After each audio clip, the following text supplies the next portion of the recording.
Train your mouth to speak English. Ravi knew English in his head long before it ever reached his mouth. Words lived there comfortably, grammar rules neatly folded, vocabulary lists memorized, exam scores proudly displayed. But the moment he tried to speak, everything collapsed. His tongue stiffened, his thoughts raced, his confidence vanished. He wasn't alone. Across classrooms, offices, and homes around the world, millions of learners understand English but cannot speak it. They read it, they write it, they even dream in it sometimes. Yet when it's time to open their mouths, fear takes control. This is the story of how Ravi, and many like him, learned a simple truth: English is not learned only by the brain. It must be trained through the mouth. The silent student. Ravi grew up in a small town where English was treated like a sacred subject. Teachers taught rules with seriousness. Mistakes were corrected loudly. Students were told to think before you speak, which usually meant don't speak at all unless you're perfect. So Ravi learned to stay quiet. In school, he topped grammar tests. He could identify tenses, clauses, and passive voice in seconds. But during oral exams, his voice shook. His sentences broke halfway. Laughter from classmates, sometimes imagined, sometimes real, cut him deeper than any red pen correction. By the time Ravi reached college, the problem had grown.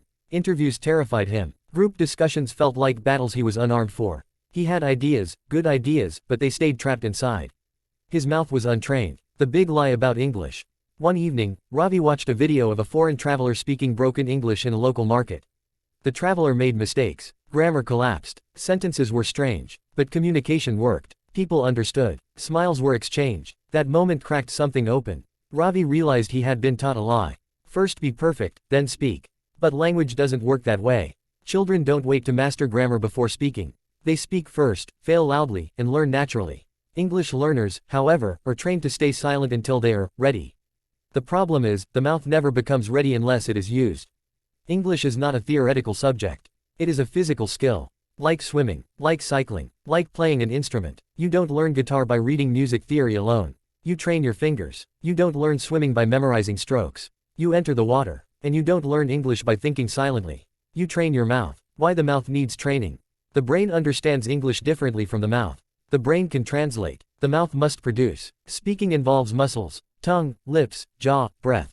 These muscles are used to your native language, not English. New sounds feel uncomfortable. New rhythms feel strange. That discomfort often becomes fear. So learners hesitate. They pause too long. They translate in their heads. They aim for perfect sentences. And fluency dies in those pauses.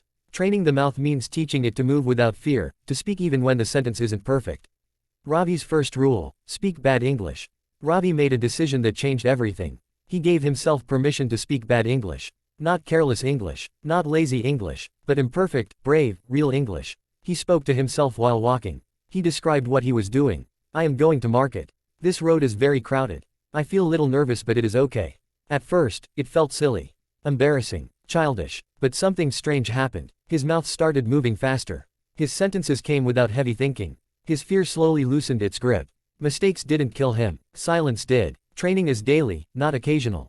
One of Ravi's biggest discoveries was this: speaking once a week doesn't train the mouth. Speaking every day does. 10 minutes daily is more powerful than 2 hours once a week. So he created habits. Speaking aloud while reading. Repeating sentences from movies. Explaining his day to an imaginary friend. Recording his voice and listening without judgment. At first, his voice sounded strange to him. Many learners hate hearing their own English voice. But Ravi resisted the urge to stop. This is training, he reminded himself. Athletes don't quit because muscles hurt. Thinking in English, a mouth skill. People often say, think in English. But Ravi learned that thinking in English is not a mental trick, it's a speaking habit. When you speak more, your brain stops translating. When you hesitate less, thoughts flow naturally. The mouth teaches the brain. Every sentence spoken trains speed. Every mistake trains recovery. Every conversation trains confidence. Fluency isn't the absence of mistakes. It's the absence of fear between sentences. The fear of judgment. Ravi's biggest enemy was not vocabulary. It was judgment. What if they laugh? What if they think I'm stupid? What if I say something wrong? Then one day, during a group discussion, Ravi forced himself to speak.